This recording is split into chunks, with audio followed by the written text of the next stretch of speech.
BJP ಸರ್ಕಾರದ ವಿರುದ್ಧ ಮತ್ತೊಂದು ಆರೋಪ ಕೇಳಿಬರ್ತಾ ಇದೆ. ಬೃಹತ್ ಭ್ರಷ್ಟಾಚಾರಕ್ಕೆ ಮುಂದಾಗಿದ್ದ ಬೊಮ್ಮಾಯಿ ಸರ್ಕಾರ ಅನ್ನುವಂತ ಅನುಮಾನ ಹುಟ್ಟುಕೊಳ್ತಾ ಇದೆ. ಪಾಲಿಕೆಯ ಘನ ತ್ಯಾಜ್ಯ ವಿಲೇವಾರಿಯಲ್ಲಿ ನಡೆದಿದ್ಯಾ ದೊಡ್ಡ ಅಕ್ರಮ? ಹಾಗಾದ್ರೆ ಬಿಜೆಪಿ ಕುರಿತ ಸ್ಫೋಟಕ ಸುದ್ದಿ ಇದು. ನಿಮ್ಮ ಟಿವಿ5 ನಲ್ಲಿ ಮಾತ್ರ. ಪಾಲಿಕೆ ವ್ಯಾಪ್ತಿಯ ಘನ ತ್ಯಾಜ್ಯ ವಿಲೇವಾರಿಯಲ್ಲೂ ಕೂಡ ಬಿಡ್ಡಿದಾರರ ಕೈಚಳಕ ಇತ್ತ. ಕಸ ಸಂಗ್ರಹಣೆ ಮತ್ತು ಸಾಗಾಣಿಕೆ ಕರೆಯಲಾಗಿದ್ದಂಥ ಟೆಂಡರ್ ಇದು. ಈಗ ಗಂಭೀರವಾದಂಥ ಆರೋಪ ಕೇಳಿಬರ್ತಾ ಇದೆ ಬಿಜೆಪಿಯ ಮೇಲೆ. ಈ ಹಿಂದೆ ಬೊಮ್ಮಾಯಿ ಅವರ ಸರ್ಕಾರ ಇದ್ದಂಥ ಸಂದರ್ಭದಲ್ಲಿ ಹಗರಣ ನಡೆದಿತ್ತ ಅನ್ನುವಂಥ ಅನುಮಾನ ಹುಟ್ಕೊಳ್ತಾ ಇದೆ. ಈಗಾಗಲೇ ಬಿಜೆಪಿ ಸರ್ಕಾರದ ವಿರುದ್ಧ ಸಾಕಷ್ಟು ಆರೋಪಗಳನ್ನ ಮಾಡಲಾಗಿತ್ತು. ಕೆಲವೊಂದಷ್ಟು ಹಗರಣಗಳ ಬಗ್ಗೆ ತನಿಖೆಗೂ ನೀಡಲಾಗಿತ್ತು. ಅದರ ಬೆನ್ನಲ್ಲೇ ಇದೀಗ ಪಾಲಿಕೆ ಘನತ್ಯಾಜ್ಯ ವಿಲೇವಾರಿಯಲ್ಲೂ ಕೂಡ ಭ್ರಷ್ಟಾಚಾರ ಅನ್ನೋದು ನಡೆದಿತ್ತ ಅನ್ನುವಂಥ ಅನುಮಾನ ಹುಟ್ಕೊಳ್ತಾ ಇದೆ. ಬಿಜೆಪಿಯ ಕುರಿತು ಬಹುದೊಡ್ಡ ಸ್ಫೋಟಕ ಸುದ್ದಿ ಇದು. ಹಾಗಿದ್ರೆ ಏನಿದು ಭ್ರಷ್ಟಾಚಾರ ಆರೋಪ? ನಿಮ್ಮ ಟಿವಿ5 ನಲ್ಲಿ ಮಾತ್ರ ನೋಡ್ತಾ ಹೋಗೋಣ. ಬಿಬಿಎಂಪಿ ವ್ಯಾಪ್ತಿಯಲ್ಲಿ ಘನತ್ಯಾಜ್ಯ ಸಂಗ್ರಹಣೆ ಸಾಗಾಣಿಕೆಗೆ ಕರೆದಿದ್ದಂಥ ಟೆಂಡರ್ 89 ಪ್ಯಾಕೇಜ್ಗಳಿಗೆ ಕರೆಯಲಾಗಿದ್ದಂಥ ಟೆಂಡರ್ನಲ್ಲಿ ಬಿಡ್ ರಿಗ್ಗಿಂಗ್. ಕಳೆದ ಬಿಜೆಪಿ ಸರ್ಕಾರದ ಅವಧಿಯಲ್ಲಿ ಕರೆಯಲಾಗಿದ್ದಂಥ ಟೆಂಡರ್ 60%ಕ್ಕೂ ಹೆಚ್ಚು ದರ ನಮೂದು ಮಾಡಿ ಕಾಮಗಾರಿ ಅನುಮೋದನೆ ಕೋರಿದ್ದಂಥ ಬಿಡ್ದಾರರು.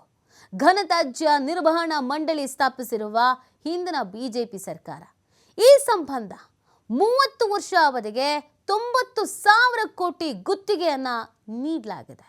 ಬಿಜೆಪಿ ಸರ್ಕಾರದಲ್ಲಿ ನಡೆದಂಥ ಬಿಡ್ ರಿಗ್ಗಿಂಗ್ ಬಗ್ಗೆ ಕೆಲ ಕಂಪನಿ ಏಜೆನ್ಸಿಗಳು ದೂರನ್ನು ಕೊಟ್ಟಿದೆ. ಡಿಕೆ ಶಿವಕುಮಾರ್ಗೆ ದೂರನ್ನು ನೀಡಿದ್ದ ಕೆಲ ಏಜೆನ್ಸಿ ಹಾಗೂ ಕಂಪನಿಗಳು ದೂರು ಹಿನ್ನೆಲೆಯಲ್ಲಿ ಘನತ್ಯಾಜ್ಯ ನಿರ್ವಹಣಾ ಮಂಡಳಿ ವ್ಯವಸ್ಥಾಪಕರಿಗೆ ಡಿಸಿಎಂ ಸೂಚನೆ ಕೊಟ್ಟಿದ್ದಾರೆ. 2024 ಜೂನ್ನಲ್ಲಿ ತನಿಖೆ ನಡೆಸುವಂತೆ ತುಷಾರ್ ಗಿರಿನಾಥ್ಗೆ ಡಿಸಿಎಂ ಸೂಚನೆಯನ್ನು ಕೊಟ್ಟಿದ್ದಾರೆ. MD Tushar Girinath Halasuru gate police ಠಾಣೆಗೆ ದೂರು ನೀಡಿದ್ದಾರೆ. ಹೈಕೋರ್ಟ್ನಲ್ಲೂ ಕೂಡ ಅರ್ಜಿಯ ವಿಚಾರಣೆ ಪೂರ್ಣ ಆಗಿದೆ. ತೀರ್ಪನ್ನು ಕಾಯ್ದಿರಿಸಿದ ನ್ಯಾಯಾಲಯ 225 ವಾರ್ಡ್ಗಳಿಗೆ ಪ್ರಾಥಮಿಕ ಹಾಗೂ ದ್ವಿತೀಯ ಹಂತದಲ್ಲಿ ಕಸ ಸಂಗ್ರಹಣೆಗೆ 89 ಪ್ಯಾಕೇಜ್ಗಳ ಟೆಂಡರ್ ಅನ್ನು ಕರೆಯಲಾಗಿದೆ. ಕಸ ವಿಲೇವಾರಿ ವ್ಯಕ್ತಿಗಳ ಗುಂಪಾಗಿ ಸೇರಿಕೊಂಡು ಟೆಂಡರ್ ಅನ್ನು ದಾಖಲಿಸಿದ್ದಾರೆ. ಟೆಂಡರ್ನಲ್ಲಿ ಭಾಗಿಯಾದ ಬಹುಪಾಲು ವ್ಯಕ್ತಿಗಳು 50% 60% ಹೆಚ್ಚುವರಿ ದರ ನಮೂದು ಮಾಡಿದ್ದಾರೆ ಅನ್ನೋದು ಗೊತ್ತಾಗ್ತಾ ಇದೆ.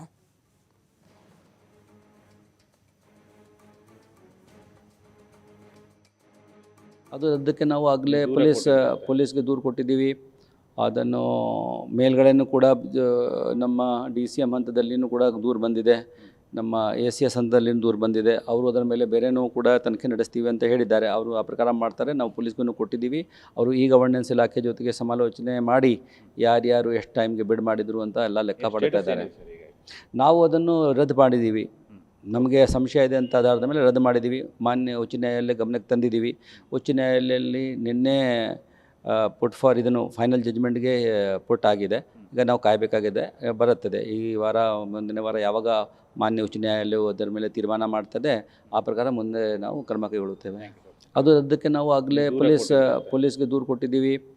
ಅದನ್ನು ಮೇಲ್ಗಡೆನೂ ಕೂಡ ನಮ್ಮ DCM ಹಂತದಲ್ಲಿನೂ ಕೂಡ ದೂರು ಬಂದಿದೆ, ನಮ್ಮ ACS ಹಂತದಲ್ಲಿನೂ ದೂರು ಬಂದಿದೆ. ಅವರು ಅದರ ಮೇಲೆ ಬೇರೆನೂ ಕೂಡ ತನಿಖೆ ನಡೆಸ್ತೀವಿ ಅಂತ ಹೇಳಿದ್ದಾರೆ. ಅವರು ಆ ಪ್ರಕಾರ ಮಾಡ್ತಾರೆ. ನಾವು ಪೊಲೀಸ್ಗೂ ಕೊಟ್ಟಿದ್ದೀವಿ. ಅವರು ಈ ಗವರ್ನೆನ್ಸ್ ಇಲಾಖೆ ಜೊತೆಗೆ ಸಮಾಲೋಚನೆ ಮಾಡಿ ಯಾರ್ಯಾರು ಎಷ್ಟು ಟೈಮ್ಗೆ ಬಿಡ್ ಮಾಡಿದರು ಅಂತ ಎಲ್ಲ ಲೆಕ್ಕ ಪಡ್ತಾ ಇದ್ದಾರೆ. ನಾವು ಅದನ್ನು ರದ್ದು ಮಾಡಿದ್ದೀವಿ. ನಮಗೆ ಸಂಶಯ ಇದೆ ಅಂತ ಆಧಾರದ ಮೇಲೆ ರದ್ದು ಮಾಡಿದ್ದೀವಿ. ಮಾನ್ಯ ಉಚ್ಚ ನ್ಯಾಯಾಲಯ ಗಮನಕ್ಕೆ ತಂದಿದ್ದೀವಿ. ಉಚ್ಚ ನ್ಯಾಯಾಲಯದಲ್ಲಿ ನಿನ್ನೆ ಪುಟ್ ಫಾರ್ ಇದನ್ನು ಫೈನಲ್ ಜಜ್ಮೆಂಟ್ಗೆ ಪುಟ್ ಆಗಿದೆ. ಈಗ ನಾವು ಕಾಯಬೇಕಾಗಿದೆ, ಬರುತ್ತದೆ ಈ ವಾರ ಮುಂದಿನ ವಾರ. ಯಾವಾಗ ಮಾನ್ಯ ಉಚ್ಚ ನ್ಯಾಯಾಲಯವು ಈ ಬಗ್ಗೆ ಮತ್ತಷ್ಟು ಮಾಹಿತಿಯನ್ನು ನೀಡ್ತಾರೆ ನಮ್ಮ ಪ್ರತಿನಿಧಿ ಗಣೇಶ್. ಇದು ಬಿಜೆಪಿಯ ಮೇಲೆ ಒಂದು ಗಂಭೀರವಾದಂಥ ಆರೋಪ. ಸೊ ಸರ್ಕಾರ ಇದ್ದಂಥ ಸಂದರ್ಭದಲ್ಲಿ ಯಾವ ರೀತಿಯಾಗಿ ಈ ಹಗರಣ ನಡೆದಿದೆ ಅಂತ ಇದರ ಡೀಟೇಲ್ ಈಗ ಎಲ್ಲಿವರೆಗೂ ಬಂದು ನಿಂತಿದೆ? ನಿತು ಮುಖ್ಯವಾಗಿ ಹಿಂದಿನ ಬಿಜೆಪಿ ಸರ್ಕಾರ ಅಂದ್ರೆ ಬಸವರಾಜ ಬೊಮ್ಮಾಯಿ ಅವರ ನೇತೃತ್ವದಲ್ಲಿ ಇದ್ದಂತಹ ಸರ್ಕಾರದ ಅವಧಿಯಲ್ಲಿ ಆದಂತಹ ಒಂದು ಟೆಂಡರ್ ಬಿಡ್ ರಿಗ್ಗಿಂಗ್ ಪ್ರಕರಣ ಈಗ ಮುನ್ನೆಲೆಗೆ ಬರ್ತಾ ಇದೆ. ಮುಖ್ಯವಾಗಿ ಹಿಂದೆ ಬಿಜೆಪಿ ಸರ್ಕಾರದ ಕೊನೆ ಅವಧಿಯಲ್ಲಿ ಬಿಬಿಎಂಪಿ ವ್ಯಾಪ್ತಿಯಲ್ಲಿ ಕಸದ ಸಮಸ್ಯೆ ಸಾಕಷ್ಟು ಉಲ್ಬಣ ಆಗತ್ತೆ. ಮಹಾನಗರ ಪಾಲಿಕೆಯಿಂದ 198 ವಾರ್ಡ್ಗಳಲ್ಲಿ ಕಸದ ಸಮಸ್ಯೆಗಳನ್ನ ನಿವಾರಣೆ ಮಾಡ್ಲಿಕ್ಕೆ ಇಲ್ಲಿನ ಮೇಯರ್ ಮತ್ತೆ ಕೌನ್ಸಿಲರ್ಗಳು ಯಾರು ಇರಲ್ಲ, ಕೇವಲ ಅಧಿಕಾರಿಗಳ ವರ್ಗ ಮಾತ್ರ ಇರುತ್ತೆ, ಅವರ ಹತ್ರ ನಿರ್ವಹಣೆ ಮಾಡಲು ಸಾಧ್ಯವಿಲ್ಲ ಅನ್ನುವಂತಹ ವರದಿ ಕೈ ಸೇರಿದ ಹಿನ್ನೆಲೆಯಲ್ಲಿ ಬೊಮ್ಮಾಯಿ ಸರ್ಕಾರ ಏನಂತಂದ್ರೆ ಇದಕ್ಕೆ ಅಂತಾನೆ ಸಪರೇಟ್ ಮಂಡಳಿಯನ್ನ, ಸಮಗ್ರ ಘನತ್ಯಾಜ್ಯ ನಿರ್ವಹಣಾ ಮಂಡಳಿಯನ್ನ ಸ್ಥಾಪನೆ ಮಾಡ್ಲಿಕ್ಕೆ ಮುಂದಾಗ್ತಾರೆ. ಅದು ಸ್ಥಾಪನೆ ಕೂಡ 2023ರಲ್ಲಿ ಆಗುತ್ತೆ. ಆ ಸಂದರ್ಭದಲ್ಲಿ 89 ಪ್ಯಾಕೇಜ್ಗಳಿಗೆ ಟೆಂಡರ್ ಅನ್ನ ಕರೀತಾರೆ. ಅಂತಂದ್ರೆ ವಾರ್ಡ್ ವಾರು ಮತ್ತೆ ವಲಯ ವಾರ್ಡ್ಗಳಲ್ಲಿ ಈ 198 ವಾರ್ಡ್ ಇದ್ದಿದ್ದು 225 ವಾರ್ಡ್ಗೆ ಎಕ್ಸ್ಟೆಂಡ್ ಆಗುತ್ತೆ. ಹಾಗಾಗಿ ವಲಯ ವಾರ್ಡ್ಗಳಲ್ಲಿ ವಿವಿಧ ಪ್ಯಾಕೇಜ್ಗಳು ಅಂತಂದ್ರೆ 89 ಪ್ಯಾಕೇಜ್ಗಳನ್ನ ಕರೆಯಲಾಗುತ್ತೆ. ಸುಮಾರು 90,000ಕ್ಕೂ ಹೆಚ್ಚು ಕೋಟಿ, ಅಂದ್ರೆ 90 ವರ್ಷಕ್ಕೆ 30,000ಕ್ಕೂ ಹೆಚ್ಚು ಕೋಟಿ ನಗದಿದ ಮೊತ್ತದ ಒಂದು ಟೆಂಡರ್ ಪ್ರಕ್ರಿಯೆಗೆ ಕಾಲ್ಫಾರ್ಮ್ ಮಾಡಲಾಗುತ್ತೆ. ಆ ಸಂದರ್ಭದಲ್ಲಿ ಬಿಡ್ ಮಾಡಿದಂತಹ ಬಿಡ್ದಾರರಾಗ್ಲಿ, ಹಾಗೇನೆ ಕೆಲ ಕಂಪನಿಗಳು ಏನಿರ್ತವೆ ಅವರು ಒಂದ್ ರೀತಿಯಲ್ಲಿ ಹೆಚ್ಚುವರಿ ಹಣವನ್ನ ಕೋಟ್ ಮಾಡ್ತಾರೆ. ಮುಖ್ಯವಾಗಿ ಸರ್ಕಾರ ನಿಗದಿ ಮಾಡಿದಂತಹ ಮೊತ್ತಕ್ಕಿಂತಲೂ 50% 60% ಹೆಚ್ಚುವರಿ ಮೊತ್ತವನ್ನ ಬಿಡ್ ಮಾಡ್ತಾರೆ. ಅದು ಎಲ್ಲೊಂದ್ ರೀತಿಯಲ್ಲಿ ಗೋಲ್ಮಾಲ್ ಆಗುತ್ತೆ, ಸರ್ಕಾರಕ್ಕೆ ಹೆಚ್ಚಿನ ಆರ್ಥಿಕ ಹೊರೆ ಆಗುತ್ತಾ ಅನ್ನುವಂತ ಮಾಹಿತಿ ಇತ್ತು. ಅದನ್ನ ಹಿಂದಿನ ಸರ್ಕಾರ ಮುಚ್ಚಿಟ್ಟಿತ್ತ ಅನ್ನುವಂತಹ ಪ್ರಶ್ನೆ ಉದ್ಭವ ಆಗಿತ್ತು. ಈಗ ಬಿಜೆಪಿ ಸರ್ಕಾರ ನಂತರ ಈಗ ಕಾಂಗ್ರೆಸ್ ಸರ್ಕಾರ ರಾಜ್ಯದ ಅಧಿಕಾರಕ್ಕೆ ಬರುತ್ತೆ. DCM DK ಶಿವಕುಮಾರ್ ನೇತೃತ್ವದಲ್ಲಿ ಒಂದು BBMP ಆಡಳಿತ ವೈಖರಿ ಹಾಗೆ ನಡೀತಾ ಇರುತ್ತೆ. ಆ ಸಂದರ್ಭದಲ್ಲಿ ಈ ಒಂದು ವಿಚಾರಗಳಿಗೆ ಬೆಳಕಿಗೆ ಬರುತ್ತೆ. ಕೆಲ ಕಂಪನಿಗಳು ಕೂಡ DCM ಗೆ ದೂರನ್ನು ಕೊಡ್ತಾರೆ. DCM ನೇರವಾಗಿ SWM ನ ಮುಖ್ಯ ಕಾರ್ಯನಿರ್ವಹಣಾಧಿಕಾರಿ ಆದಂತ ಅಥವಾ ಮ್ಯಾನೇಜಿಂಗ್ ಡೈರೆಕ್ಟರ್ ಇರ್ತಾರೆ, ಅವರು ತುಷಾರ್ ಗಿರಿನಾಥ್ ಆಗಿರ್ತಾರೆ. ಅವರಿಗೆ ನೇರವಾಗಿ ಈ ಬಗ್ಗೆ ಪರಿಶೀಲನೆ ಮಾಡಿ ವರದಿ ಕೊಡಿ, ಹಾಗೆ ಸಂಬಂಧಪಟ್ಟಂತಹ ದೂರನ್ನ ಕೊಡಿ ಅಂತ ಹೇಳ್ತಾರೆ. ಅವರು ಹಲಸೂರು ಗೇಟ್ ಪೊಲೀಸ್ ಠಾಣೆಯಲ್ಲಿ ಬಿಟ್ರಿಂಗ್ ಬಗ್ಗೆ ದೂರನ್ನ ಕೂಡ ನೋಡ್ತಾರೆ. ಈಗ ಪ್ರಕರಣ ಹೈಕೋರ್ಟ್ ನಲ್ಲಿ ವಿಚಾರಣೆ ಕೂಡ ಅಂತಿಮವಾಗಿರುವಂತದ್ದು. ಇನ್ನೇನು ಕೆಲವು ದಿನಗಳಲ್ಲಿ ತೀರ್ಪು ಕೂಡ ಹೊರಬರುವಂತದ್ದು. ಓಕೆ, ಥ್ಯಾಂಕ್ ಯು ಗಣೇಶ್ ತಮ್ಮೆಲ್ಲ ಡೀಟೇಲ್ಸ್ಗಾಗಿ.